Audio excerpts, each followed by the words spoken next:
ജാള്യതയുടെ വിഷയമില്ല. നിങ്ങൾ ചോദിച്ച സ്റ്റേറ്റ്മെന്റിൽ കളിച്ചു എന്ന് പറയുന്നത് എന്താണ് ജാള്യത?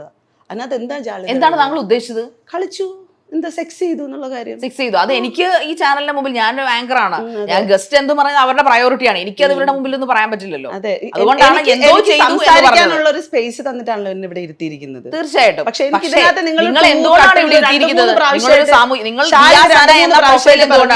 എന്തുകൊണ്ടാണ് വിക്കിപീഡിയയിലോ അല്ലെങ്കിൽ നമ്മൾ ഗൂഗിളിൽ അടിച്ചു കൊടുക്കുമ്പോൾ ആദ്യം വരുന്ന സാമൂഹ്യ പ്രവർത്തക, ആക്ടിവിസ്റ്റ്, ആങ്കർ, അങ്ങനെ ആക്ടിവിസ്റ്റ് എന്നാണ് ആദ്യം കയറി വരുന്നത്. തീർച്ചയായിട്ടും സാമൂഹ്യ പ്രവർത്തക എന്ന രീതിയിലാണ് വരുന്നത്. പക്ഷെ നിങ്ങളുടെ വായിൽ നിന്ന് വരുന്ന ചെയ്തു കൂട്ടുന്ന പ്രവർത്തനങ്ങളും വായിൽ നിന്ന് വരുന്ന വർത്താനങ്ങളും ഒക്കെ എങ്ങനെയാണ് നിങ്ങൾ ഒരു ആക്ടിവിസ്റ്റ് ആക്കുന്നത്? ഇതൊക്കെയാണോ ആക്ടിവിസ്റ്റിന്റെ എക്സാമ്പിൾ? ഇത് ഒന്ന് നമ്മളെ നിർണ്ണയിക്കുന്നത്. നിങ്ങൾ തന്നെ ഇരുന്നിട്ട് എനിക്ക് മാർക്ക് ഇട്ടുകൊണ്ടിരിക്കുക, എനിക്ക് അത് ഇഷ്ടമില്ല.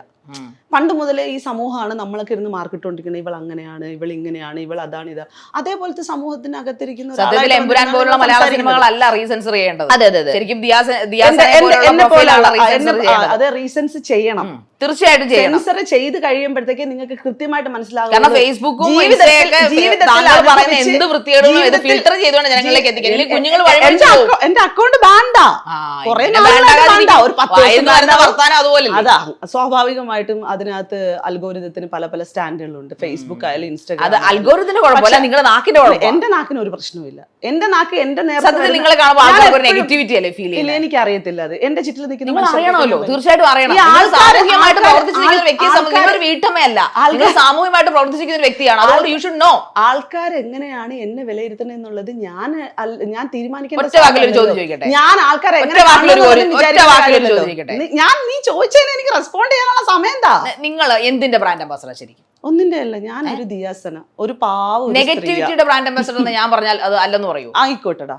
കാരണം എന്ന് വെച്ച് കഴിഞ്ഞാൽ നേരത്തെ മറ്റേ രേണുസുധിയുടെ വിഷയത്തിനകത്ത് ചെന്നിട്ട് നിങ്ങൾ അതല്ലേ ഇതല്ലേ എന്ന് ചോദിച്ചു, നീ സമാധാനോടെ അടയിരുന്നു. ഇത് രേണുസുധി അല്ല, ഇത് ദിയാസന. രേണുസുധിയോടൊന്നും കമ്പയർ ചെയ്യാൻ പറ്റത്തില്ല ഒരു കാലത്ത്. നീ സമാധാനോടെ, നിനക്ക് എന്തരാണോ തോന്നുന്നത്. ഞാൻ ഇതുവരെയ്ക്കും ഒരാളിനെ പോയിട്ട് നിങ്ങൾ എന്നെ ഇങ്ങനെ വിലയിരുത്തണം, എന്നെ ഇങ്ങനെ കാണണം, നിങ്ങൾ ഇങ്ങനെ കാണാതിരിക്കരുത് എന്ന് പറയാറില്ല. കാരണം ആളുകൾ എന്താണ് സെൻസ് ചെയ്യണമെന്ന് എനിക്കറിയത്തില്ല. എന്റെ ആറ്റിറ്റ്യൂഡ്, എന്റെ പേഴ്സണാലിറ്റിയാണ് എന്നെ വിലയിരുത്തുന്നത്. അതിനകത്ത് നെഗറ്റീവ് ആണെന്നുണ്ടെങ്കിൽ യെസ്, ഓഫ് കോഴ്സ്, അത് അവിടെ ഇരുന്നോട്ടെ. ആ പോസിറ്റീവ് ആണെന്നുണ്ടെങ്കിൽ ആ പോസിറ്റീവ്. എന്റെ ചുറ്റിലുള്ള മനുഷ്യർക്ക് ഞാൻ പോസിറ്റീവാണ്. നിങ്ങൾ ചോദിച്ചത് എൻ്റെ അടുത്ത് ആ ചോദ്യമാണ്. എന്റെ ചുറ്റിലുള്ള മനുഷ്യർക്ക്, എന്റെ സുഹൃത്തുക്കൾക്ക്, എന്നെ മനസ്സിലാകുന്നവർക്ക്, എന്നെ അറിയുന്നവർക്ക്, ഞാൻ നോക്കുന്ന കുട്ടികൾക്ക് എല്ലാവർക്കും ഞാൻ പോസിറ്റീവാണ്. ഞാൻ ദിയാസനെ കുറിച്ചൊരു ചോദിക്കും, എന്തിനാണ് ആ പാവപ്പെട്ട ഇന്റർവ്യൂ കഴിഞ്ഞു പോയ ആ രേണുസുധിയൊക്കെ ഇതിനകത്ത് വലിച്ചിടുന്നത്? എന്നെ തടയാൻ, എല്ലാവരും എനിക്ക് ഒരുപോലെ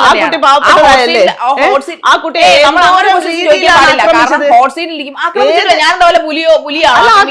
നിങ്ങൾ നല്ല രീതിയിൽ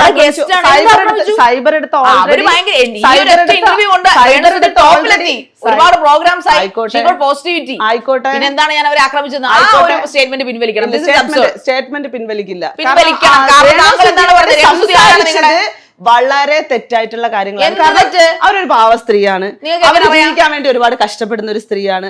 സ്വാഭാവികമായിട്ട് തീരുമാനം ഉണ്ടാക്കിയിട്ട് ഹോട്ട് സീറ്റ് മുന്നോട്ട് കൊണ്ടുപോയി. ഇതൊരു 4 വട്ടം ആയാലും ശാരിക നീ ഒന്ന് അടങ്ങ്. ഞാൻ അടങ്ങത്തില്ല. ഇതൊക്കെ എന്നെ അവഹേളിക്കുന്നില്ല. ഞാനൊരു ആങ്കറാന്ന് ചെന്നും പറയാനാണോ? എന്തിനാ ഞാൻ അവഹേളിക്കുന്നത്? പിന്നെ രേണുസുധിയോട് നിങ്ങൾ ഹോട്ട് സീറ്റിലാണ് ഇരിക്കുന്നത്, നിങ്ങൾക്ക് ഹോട്ട് സീറ്റ് നല്ല പേടിയുണ്ട്. But Renu Sudhi is a brilliant and brave lady.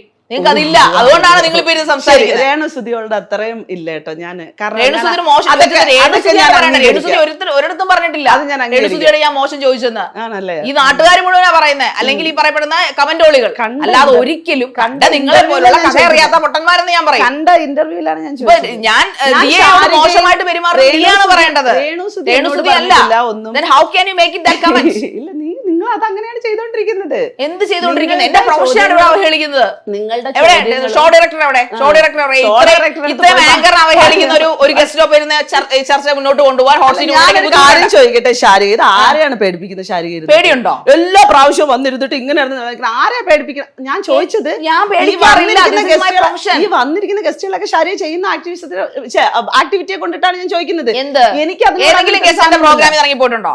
എനിക്കറിയത്തില്ല പ്രോഗ്രാം. പിന്നെ എന്ത് നിങ്ങൾ കഴിഞ്ഞതിന് ശേഷം ഇനി ഇടി ഇട്ടിട്ടുണ്ടോ, കുനി ചീർത്തിട്ട് അടിച്ചിട്ടുണ്ടോ, ആളുകൾ ഇവിടുത്തെ ഡയറക്ടർ അടിച്ചിട്ടുണ്ടോ എന്നൊന്നും എനിക്കറിയത്തില്ല. എന്തായാലും ഒരു പാവപ്പെട്ട ആങ്കറെ ഇറങ്ങിപ്പോയത് നിങ്ങൾ മാത്രമേ ചരിത്രത്തിൽ നിങ്ങൾ മാത്രമേ ഇറങ്ങിപ്പോയിട്ടുള്ളൂ. എന്തായാലും ഒന്ന് കഴിയട്ടെ. കാരണം നമ്മൾ കമ്മിറ്റ്മെന്റ് ചെയ്ത ഒരു പണിക്കാണല്ലോ ഇപ്പൊ ഇരിക്കുന്നത്. ഇതൊന്ന് കഴിയട്ടെ. പറ ലൈറ്റ് ഒക്കെ വലിച്ചെറിഞ്ഞിട്ട് പോയത് നിങ്ങളാണ് അല്ല, വിഷയത്തിൽ തന്നെ മാറാതിരിക്കും. നിങ്ങളിപ്പോ പറഞ്ഞത് ഞാൻ അവരെ ആക്രമിക്കുന്നു, അപ്പൊ നിങ്ങളെ ഞാൻ ആക്രമിക്കുന്നതാണ് നിങ്ങൾ പറയുന്നതിന്റെ അർത്ഥം. ധൈര്യമില്ലെങ്കിൽ ഹോട്ട് സീറ്റിൽ വരരുതായിരുന്നു. നിങ്ങൾ ഷോ ഡയറക്ടറോട് പറയണമായിരുന്നു എനിക്ക് പേടിയാണ്, ഹോട്ട് സീറ്റ് ആങ്കറെ പേടിയാണെന്ന്. പേടിയില്ല, ധൈര്യശാലിയാണെന്ന് പറയുന്നു, എന്നിട്ടിരുന്ന് പറയുന്നു ഞാൻ ആക്രമിക്കുന്നു. എങ്ങനെ പറയാൻ പറ്റും? നിങ്ങൾക്ക് നിലപാടില്ല. ഞാനൊരു കാര്യം പറയട്ടെ, എനിക്ക് ഈ കുറെ നേരമായിട്ട് ഈ നിലപാട്, എന്റെ ആക്ടിവിസം, ഞാൻ ചെയ്യുന്ന ആക്ടിങ്, ഞാൻ ചെയ്യുന്ന പ്രൊഫഷൻ, ഇതെല്ലാ സാധനത്തിനെയും ഇപ്പം ശാരിക കണക്ട് ചെയ്താ കൊണ്ടുവന്നിരിക്കുന്നത്. അതായത് ഒരു സർക്കിളിലാണ് കൊണ്ടുവന്നത്, ഇതൊന്നും ഒന്നല്ല. ഓക്കെ, നമുക്കിതെല്ലാം നിർത്താം. ഹോട്ട് സീറ്റിനെ മറന്നേക്കും. നമുക്ക് സ്നേഹത്തോടെ കുറച്ച് കാര്യങ്ങൾ എന്ന് പറയുന്നത് ചൂടുള്ള സീറ്റാണ്. അതെ, നന്നായിട്ട് വറക്കുന്ന സീറ്റാണ്. അവിടെ നിന്ന് ആരും ഒന്ന് പൊരി. ഓക്കെ ഓക്കെ, അപ്പൊ തൽക്കാലം നമുക്ക് ആ ഹോട്ട് സീറ്റ് അങ്ങോട്ട് മാറ്റി വെച്ചിട്ട് കുറച്ച് വെള്ളം ഒഴിച്ചിട്ട് എന്റെ പൊരിച്ചിലൊക്കെ മാറ്റിട്ട് വിടാം കേട്ടോ. തീർച്ചയായിട്ടും. അപ്പോൾ നമുക്ക് കുറച്ച് സമാധാനപരമായിട്ടുള്ളൊരു കാര്യങ്ങൾ സംസാരിക്കാം. അതിനു മുമ്പ് എനിക്ക് താങ്കളൊന്ന് ഹഗ് ചെയ്യണമെന്നുണ്ട്, അതിന് സിമ്പിൾ ആയിട്ട്. തീർച്ചയായിട്ടും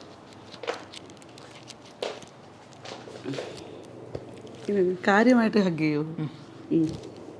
ഓക്കെ, ഒരു കാര്യം കൂടെ പറഞ്ഞോട്ടെ. അപേക്ഷയാണ്, സ്നേഹത്തോടെ പറയണം. താങ്കൾക്കൊരു മോനുള്ളതല്ല. അതെ, ദയവ് ചെയ്ത് ഈ തെരുവിൽ നിർത്തണം. ഇല്ല, ഇതൊക്കെ തന്നെ നിങ്ങളുടെ കുഴപ്പം. നിങ്ങളോട് പറഞ്ഞിട്ട് ഒരു കാര്യം. ഈ ഹഗ് തന്നതിന്റെ പുന്നാമ്പുറത്തെ കഥ ഇതാണോ? പിന്നാമ്പുറത്തെ കഥയൊന്നുമല്ല. ഞാൻ വളരെ നിങ്ങളൊരു സാമൂഹ്യ പ്രവർത്തകയും ആക്ടിവിസ്റ്റും ഒക്കെ ഘോഷിക്കുന്നതുകൊണ്ട് പറഞ്ഞു പോയതാണ്. ശാരികയോട് ഞാൻ ഇപ്പോഴും പറയാണ്, ശാരിക, ഞാൻ പൊതുസമൂഹത്തിന്റെ മുമ്പിൽ 24 മണിക്കൂറും തെറി വിളിച്ച് നടക്കുന്ന ഒരാളല്ല. ഓക്കെ, അതുകൊണ്ട് തന്നെ നിങ്ങളിപ്പം ഇങ്ങനെ ഒരു സ്റ്റേറ്റ്മെന്റ് വെക്കുമ്പോഴും ഞാൻ ഇത്രയും നേരം ഇരുന്ന് ചെയ്ത ഇന്റർവ്യൂവിൻ്റെയിലും ബേസ്ഡ് ആയിട്ട് വന്നിരിക്കുന്നത് ഞാൻ ഒരു തെറി വിളിക്കുന്ന ഒരാളാണ് എന്നുള്ളൊരു സ്റ്റേറ്റ്മെന്റ് പുറത്താണ്. ആക്ച്വലി ഞാൻ പറഞ്ഞത് ഡിഫൻസിന്റെ ഒരു രാഷ്ട്രീയം എന്ന രീതിയിലാണ്. എനിക്ക് നേരെ വരുന്ന ആക്രമണങ്ങളെ എതിർക്കാൻ വേണ്ടിയിട്ട് എനിക്ക് അപ്പം എന്ത് ആയുധമാണോ കിട്ടുന്നത്, ഈ സാധനം ഞാൻ പ്രയോഗിക്കുന്നു എന്നുള്ളതാണ്. അത് ചിലപ്പോൾ എൻ്റെ നേർക്ക് വരുന്നത് ഭയങ്കരമായിട്ടുള്ള ആക്രമണങ്ങളായിരുന്നു, ചിലപ്പോൾ എനിക്ക് തെറി വിളിക്കാനായിരിക്കും അപ്പം റിയാക്ഷൻ തോന്നുക. ഞാൻ പറഞ്ഞല്ലോ, എൻ്റെ ചുറ്റിലും ഞാൻ ആളുകളെ കൊണ്ടല്ല നടക്കുന്നത്. ചിലപ്പോൾ ഞാൻ റിയാക്ട് ചെയ്യുന്നത് അത് ഡിഫൻസ് ചെയ്തുകൊണ്ട് തന്നെ ആയിരിക്കും, എന്റെ ശാരീരികമായിട്ടുള്ള റിയാക്ഷൻ. പൊതുസമൂഹത്തിന്റെ മുമ്പിൽ ഞാൻ ഇത് ചെയ്യുന്നില്ല. അല്ല, നമുക്ക് നമ്മുടെ ഷോ ഡയറക്ടറോട് ചോദിക്കാം. ഒരു വക്കീലിനെ വിളിച്ചിട്ട് ഏത് ആൾക്കാർക്കാണ് പ്രതിരോധത്തിന് വേണ്ടി തെറി വിളിക്കാൻ, ഡിഫൻസ് എന്ന മെത്തേഡ് പ്രതിരോധത്തിന് വേണ്ടി ഉപയോഗിക്കാം എന്ന് പറയുന്നത്? വിളിച്ചുകൂടാ. തീർച്ചയായിട്ടും വിളിക്കണം. വിളിച്ചുകൂടാ, ഞാൻ പറയണത് വിളിച്ചുകൂടാന്ന്. പക്ഷെ ഞാൻ എന്റെ ജീവിതത്തിൽ വിളിക്കാം, സ്വയം അറിയാം. അപ്പൊ 100% അറിയാം. അപ്പൊ ദിയാസനയുടെ നിയമങ്ങളാണ് 100%. അതെ, എനിക്ക് കാരണം ചില സാഹചര്യങ്ങൾ കാട്ടിലും പോയി ജീവിക്കേണ്ടി വരും. അല്ലാതെ എനിക്ക് കാട്ടിലൊന്നും പോയി ജീവിക്കേണ്ട ആവശ്യമൊന്നുമില്ല. ഞാൻ പറയണത് എനിക്ക് സാഹചര്യങ്ങൾ എന്നെ കൊണ്ട് എത്തിക്കുന്ന ചില സിറ്റുവേഷനുകളുണ്ട് മനുഷ്യനെ. നിങ്ങൾ നിങ്ങളുടെ സത്യത്തെ മറക്കുന്നു. നിങ്ങൾ സമൂഹം, ഞാൻ പറയട്ടെ, ഈ ആക്രമണ മനോഭാവങ്ങള് അല്ലെങ്കിൽ തെറി വിളിക്കുക അല്ലെങ്കിൽ നെഗറ്റിവിറ്റി മാത്രം പബ്ലിഷ് ചെയ്യുക, ഇത്തരത്തിലുള്ള സാധനങ്ങളൊന്നും പൊതുസമൂഹത്തിന് കൊടുക്കുന്ന മെസ്സേജ് ഒന്നും അല്ല. പിന്നെ ഞാൻ ചെയ്യുന്ന ആക്ടിവിറ്റികൾ, നിങ്ങളിപ്പോ ഈ പറഞ്ഞ തെറിവിളി ആയിക്കോട്ടെ അല്ലെങ്കിൽ അടിക്കുന്നതായിക്കോട്ടെ, ഇത്തരം കാര്യങ്ങളൊന്നും ഞാൻ ഒരാൾക്കും മെസ്സേജ് ആയിട്ട് കൊടുക്കുന്ന ഒരു സാധനമല്ല. മെസ്സേജ് കൊടുക്കുന്നു എന്നല്ല പറഞ്ഞത്. നിങ്ങൾ വീടിനകത്ത് കഥകടച്ചിട്ടിരുന്ന് കാണിക്കുകയോ അല്ലെങ്കിൽ നിങ്ങൾ പേഴ്സണലി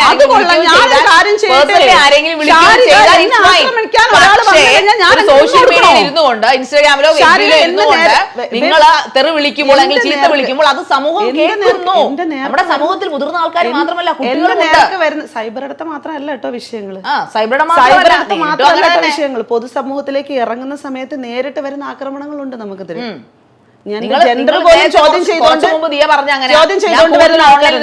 സംസാരിക്കാറില്ലല്ലോ, ഓൺലൈനിൽ അതാണ് നിങ്ങൾ കേൾക്കുന്നത്, കണ്ടിട്ടുള്ളത്. അത് തന്നെ ഞാൻ പറഞ്ഞത്. നിങ്ങൾ പൊതുസമൂഹത്തിൽ ഇരുന്നാൽ കൂടുന്ന 50, 100, 500 പേര് കേൾക്കുമായിടത്ത് പോലും, മറിച്ച് ഓൺലൈനിൽ ഇരുന്ന് പറയുമ്പോൾ 50,000, 100 കോടിയും കഴിഞ്ഞു പോകും. കാരണം എവിടൊക്കെ മലയാളം ഉണ്ടോ അത് കേൾക്കും, അവിടൊക്കെ കുട്ടികളുണ്ട്. അവര് സ്ക്രോൾ ചെയ്ത് പോകുമ്പോൾ കാണുന്നത് ഇവര് റിയാസനയല്ലേ, ഇവര് സോഷ്യൽ ആക്ടിവിസ്റ്റല്ലേ, സംസാരിക്കുന്നത്. നിങ്ങൾക്ക് എണീറ്റിട്ട് ഈ ലൈവ് എടുത്ത് വെച്ചിട്ട് രാവിലെ ഇരുന്ന് ആളായിട്ടാണോ? അങ്ങനെയാണ് മിക്കപ്പോഴും നമുക്കൊക്കെ FB എടുത്ത് എന്ത് പ്രവർത്തി ചെയ്താലും പറയാൻ പറ്റാത്ത ഭാഷകൾ നിങ്ങൾ സംസാരിക്കും. ഞാൻ എവിടെയെങ്കിലും എന്തെങ്കിലും കാര്യത്തിൽ പ്രതികരിച്ചിട്ടുണ്ടെന്നുണ്ടെങ്കിൽ അതിന് കൃത്യമായിട്ടുള്ള കാര്യകാരണങ്ങൾ. പ്രതികരണം മോശമായ വാക്കുകൾ ഉപയോഗിക്കുക എന്നുള്ളതാണോ? ഉപയോഗിക്കുന്നത് എന്റെ നേർക്ക് വരുന്ന വിഷയങ്ങളിലാണ് ശാരിക. അത് തന്നെയാണ് നേരത്തെ ഞാൻ ചോദിച്ചത്. അതുകൊണ്ടാണ് ഒരുപാട് വട്ടം പറഞ്ഞു നിങ്ങളോട്, ഞാനിത് പ്രോത്സാഹിപ്പിക്കുന്നില്ല, ഞാൻ ഇതിനെ എന്റർടൈൻ ചെയ്യുന്നില്ല ഒരു കാരണവശാലും. പക്ഷെ എന്റെ നേർക്ക് വരുമ്പോൾ ഞാനൊരു സ്ത്രീയാണ്, എനിക്ക് എന്നെ പ്രൊട്ടക്ട് ചെയ്യേണ്ട ഉത്തരവാദിത്വം ഉണ്ട്. അതിന് എന്താണ്? സ്ത്രീകളൊക്കെ തെറിക്കാളായിരിക്കുമല്ലോ. നിങ്ങൾ ഒരു കാര്യം ചെയ്യും, നിങ്ങൾ ആരെങ്കിലും തൊടുമ്പോ നിങ്ങൾ അത് വാങ്ങിച്ചോണ്ടിരിക്കും. എന്നെ ഒരാൾ തൊടുകയോ ഞാൻ പക്ഷെ കാണുകയാണെന്നുണ്ടെങ്കിൽ അയാളെ പിടിച്ചു മാറ്റും കേട്ടോ. ഞാൻ തൊടുകയോ പിടിക്കുകയോ ചെയ്യുമ്പോൾ നമുക്കിവിടെ നീതിന്യായ വ്യവസ്ഥയുണ്ട്. അതാണ് ഞാൻ പറയുന്നത്, ഇവിടുത്തെ വ്യവസ്ഥകൾ നിങ്ങൾ പറയുന്നത് അതിൽ വിശ്വാസം ഉണ്ടെന്ന്. ഇവിടുത്തെ നിങ്ങൾ തെറിവിളിക്കുകയാണെങ്കിൽ എങ്ങനെയാണ് നിങ്ങൾക്ക് ഒപ്പം അവർ നിൽക്കുക? ഇവിടുത്തെ വ്യവസ്ഥകൾ, ഞാൻ സൈബർ ഇടത്തെ വിഷയങ്ങളിൽ മേൽ കേസ് കൊടുത്തിട്ടുള്ള ഒരാളാണ്. എനിക്ക് തോന്നുന്നു, ഐ തിങ്ക് ഇവിടുത്തെ സ്ത്രീകളിൽ ഒരു ബഹുഭൂരിപക്ഷം സ്ത്രീകളുടെ കേസുകൾ എടുത്ത് നോക്കിക്കഴിഞ്ഞാലും ഏറ്റവും കൂടുതൽ കേസുകൾ കൊടുത്തിട്ടുള്ള ഒരാളായിരിക്കും ഞാൻ. അന്വേഷിച്ച് നോക്കിക്കഴിഞ്ഞാൽ അറിയാം. കാരണം ഞാൻ പല ഇടങ്ങളിൽ ഞാൻ ഇങ്ങനെ സൈബർ കേസുകൾ കൊടുത്ത് തഴമ്പിച്ച് മരവിച്ച് ഫൈനലി എനിക്ക് നേരെ വരുന്ന കാര്യത്തിൽ എന്റെ ഗതികേട് കൊണ്ടുള്ള റിയാക്ഷൻസ് ആണ് പലപ്പോഴും സംഭവിച്ചിട്ടുള്ളത്. ഇപ്പം ശാരിക ഇരുന്ന് ഇവിടെ ഇരുന്ന് ഇത്രയും നേരം സ്ഥാപിക്കാൻ ശ്രമിച്ച ഒരു സാധനത്തെ പറ്റി ഞാൻ പറയട്ടെ. രാവിലെ എണീറ്റിരുന്ന് 24 മണിക്കൂറും തെറി വിളിച്ചുകൊണ്ടിരിക്കുന്ന ഒരാളാണ്. സമൂഹത്തിന്റെ കാഴ്ചപ്പാട് അവിടെ വരച്ചോണ്ടിരുന്നോട്ടെ. ഞാൻ എന്നെ പറ്റിയിട്ടാണ് പറയുന്നത്. എനിക്ക്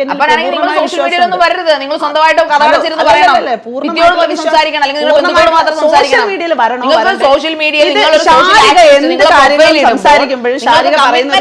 നിങ്ങൾക്ക് സമൂഹത്തോട് സാമൂഹ്യ പ്രവർത്തകയാണ്. ആ പണികൾ ഞാൻ കൃത്യമായി ചെയ്യുന്നുണ്ട്. അപ്പൊ അതിനൊരു ബിഹേവിയർ തെറാപ്പി ഇല്ലേ? അതിനൊരു ബിഹേവിയർ ഇല്ലേ? ഇല്ല, എന്റെ നേർക്ക് വരുന്ന സാധനത്തിനെ ഇപ്പോഴും പറയുന്നുള്ളൂ. ഞാൻ മറ്റൊരാളിന്റെ കാര്യങ്ങളും പറഞ്ഞിട്ടില്ല. ഏത് അണ്ടനെ അടകോടനെ പിടിച്ചിരുത്താവുന്ന ഒരു ചെയറിലാണോ നിങ്ങൾ ഇരിക്കുന്നത്? അല്ലല്ലോ. നിങ്ങൾക്ക് ആ നിങ്ങൾ ഇരിക്കുന്ന ചെയറിനെ കുറിച്ച് നിങ്ങളിനി അണ്ടനെ പിടിച്ചിരുത്തിയിരുത്തോ, അടകോടനെ പിടിച്ചിരുത്തിയിരുന്നോ, ഷണ്ടനെ പിടിച്ചിരുത്തിയിരുന്നോ, അതൊന്നും എനിക്ക് പ്രശ്നമില്ല. കാരണം ഞാൻ ഈ ഹോട്ട് സീറ്റിൽ ഇരിക്കുന്നുണ്ടെന്നുണ്ടെങ്കിൽ എനിക്ക് കൃത്യമായിട്ടുള്ള ഒരു ധാരണ ഉണ്ട്. അതിൽ നിങ്ങൾ എന്നെ എങ്ങനെ സെൻസ് ചെയ്താലും പ്രശ്നമില്ല. ഈ വൈകല്യങ്ങൾ ഉപമിപ്പിച്ചോ നിങ്ങളുടെ വർക്കുകൾ നിങ്ങൾ പെർഫെക്റ്റ് ആയിട്ട് ചെയ്യുന്നു എന്നല്ലേ പറയുന്നത്. അപ്പൊ സ്ത്രീകളുടെ ഉന്നമനത്തിനായിട്ട് പ്രവർത്തിക്കുന്നു എന്നും പറയുന്നു. അങ്ങനെയാണെങ്കിൽ സ്ത്രീകൾക്ക് വേണ്ടി ചെയ്തൊരു 5 കാര്യങ്ങളൊന്നും പറഞ്ഞേ കേൾക്കട്ടെ. എനിക്ക് ശാരികനെ ബോധിപ്പിക്കാൻ സൗകര്യമില്ല.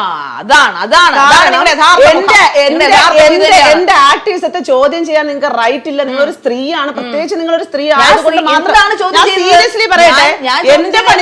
എന്റെ പണികൾ നീ എന്ത് ചെയ്തു? നീ ചെയ്ത 5 കാര്യങ്ങൾ, ഞാൻ എന്താണ് 6 കാര്യങ്ങൾ, സ്ത്രീകളുടെ ഉന്നമനത്തിനായി നിങ്ങൾ ചെയ്ത 5 കാര്യങ്ങൾ അങ്ങനെയൊക്കെ അറിയാന്നുണ്ടെന്നുണ്ടെങ്കിൽ മാത്രം ഇവിടെ ഇരുന്നിട്ട് നീ എന്റെ അടുത്ത് സംസാരിച്ചു. എന്നെ പറ്റി മനസ്സിലാക്കിയിട്ടാണ് ചെയ്തിട്ടില്ല. എന്നെ പറ്റി ഒരു ചുക്കും അറിയാതെ നീ ഇവിടെ ഇരുന്ന് സംസാരിക്കുന്നത് എന്തിനാ? നിങ്ങൾ എന്നെ പറ്റി ഇരുന്ന ഒരു ചുക്കും അറിയാതെ ശേഷിയില്ല, ധൈര്യമില്ല. അത് നിങ്ങൾ പിടിച്ചോണ്ടൊന്ന് ഇരുത്തിയിരിക്കണം. നിനക്കൊക്കെ എന്തിന്റെ കേടാടാ? ആളിനെ കൊണ്ടുവന്ന് ഇരുത്തുമ്പോ ആളെന്താണെന്ന് സ്വയം വ്യക്തിയാണ് നിങ്ങൾ. നിങ്ങളെ ഇന്റർവ്യൂ ചെയ്യാൻ വരും ഇതൊന്നും ആയിരുന്നില്ല എന്റെ ചിന്ത. പക്ഷെ നിങ്ങൾ കണ്ടതിലും വലിയ സാധനമാണെന്ന് എനിക്ക് മനസ്സിലായി. സൈസ് കൂടുതലല്ല, നിങ്ങളുടെ സ്വഭാവം, നിങ്ങളുടെ പ്രവർത്തനം, ചെറുതായിട്ടൊന്നും നോർമലി ഒരു ആങ്കർക്ക്, അത് ലേഡിയോ ആയിക്കോട്ടെ പുരുഷനോ ആയിക്കോട്ടെ, ആദ്യം വന്നൊരു മെയിൻ അയാളെ അടിച്ചു പുറത്ത്, അയാളെ അടിച്ചില്ലെന്നേ ഉള്ളൂ. അമ്പർല വരെ എറിഞ്ഞു കളഞ്ഞു. ഇനിയിപ്പോ ടി വി ആയിരിക്കും എന്റെ തല എറിഞ്ഞു പൊട്ടിക്കാൻ പോകുന്നത്. അപ്പൊ പുരുഷനെ പറ്റത്തില്ല, സ്ത്രീയെ പറ്റത്തില്ല. നിങ്ങൾക്ക് ആരെ പറ്റും? ഏത് ടൈപ്പ് ഭയങ്കര വേണം? മൃഗങ്ങളെ കൊണ്ടിരുത്താൻ പറ്റും. കാര്യമായിട്ട് പ്രശ്നമുണ്ട് കേട്ടോ. ഈ കൊച്ചിനെ എത്രയും പെട്ടെന്ന് കൊണ്ടുപോയാ നേരെ കൊണ്ടുപോവാം. ഇത് കുറച്ചു നാളായി തുടങ്ങി. ഇത് മൈൽ സ്റ്റോണിന്റെ മാത്രം പ്രത്യേകതയാണോ എന്ന് എനിക്കറിയില്ല. പിന്നെ ഞാൻ ഇരുത്തി അപമാനിക്കണ്ടെന്ന് വിചാരിച്ചിട്ട് എന്നെ കുറെ അപമാനിച്ച് ഞാൻ കേട്ടോണ്ടാണ് ഇരിക്കുന്നത്. പ്രശ്നമൊന്നുമില്ല എനിക്ക്. എന്നാലും ഞാൻ ഒരു കാര്യം പറയട്ടെ, ഡയറക്ടറിനോട് ഞാൻ പറയണാണ്, നീ അടങ്ങിയിരിക്കും, കുറച്ചേരം അടങ്ങ്. എന്തിനാ ഞാൻ ഇപ്പൊ നോക്കിയപ്പോ ശരിയാക്കി ഞാൻ നോക്കിയോ. ഞാൻ കൊണ്ടുവന്നത് എന്തിനാ? ഇത് ആളിനെ ഇവിടെ കൊണ്ടുവന്ന് ഇരുത്തിയിരിക്കുന്ന ആൾ ആരാണ്?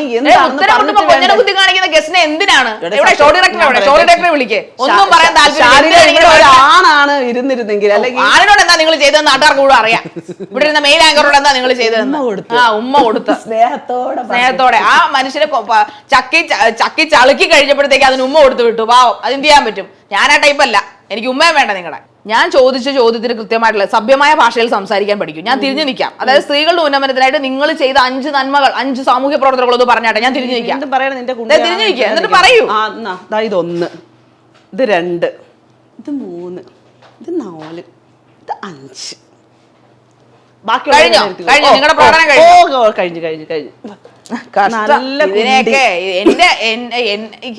എങ്ങനെ സാധിക്കും ഇങ്ങനെ ബിഹേവ് ചെയ്യാനായിട്ട്? നിങ്ങളൊരു ചാനലിൽ വർണ്ണിച്ചേടി. എന്ത് വർണ്ണിക്കാൻ? രസമുണ്ട്, നല്ല കുട്ടി. പണ്ട് ബിജെപി നേരുന്ന വ്യക്തിയെ തല്ലിയിട്ട് നിങ്ങൾ ഒളിവിൽ പോയിട്ടില്ല. ഞാൻ എന്റെ വീട്ടിനകത്താ കിടന്നത്. കേസ് ഉണ്ടെന്നുള്ളത് സത്യമാണ്. ഒരിക്കലും അല്ല. ഭീരു ആയതുകൊണ്ടാണോ നമുക്ക് റിയാക്ഷൻ വരുന്നത്? നിങ്ങൾ ഒളിവിൽ പോയെന്നാണ് ഞാൻ ചോദിച്ചത്. ഞാൻ ഒരിക്കലും ഒളിവിൽ പോയിട്ടില്ല. ഞാൻ എന്റെ വീട്ടിലായിരുന്നു ഉണ്ടായിരുന്നത്. നിങ്ങൾക്ക് ബിഗ് ബോസിൽ ചെല്ലപ്പേരുണ്ടായിരുന്നല്ലോ, ഒരു കുത്തിത്തിരിപ്പുകാരി എന്നുള്ള ഒരു ടാഗ് ഉണ്ടായിരുന്നല്ലോ അവിടെ. കുത്തിത്തിരിപ്പുകാരി അങ്ങനെയൊന്നും എനിക്കൊരു ടാഗ് ലൈൻ ഉണ്ടായിരുന്നില്ല. 2018 കഴിഞ്ഞ ബിഗ് ബോസിന് നീ എനിക്ക് പുതിയ പേര് തരണം, നീ വെച്ചോ.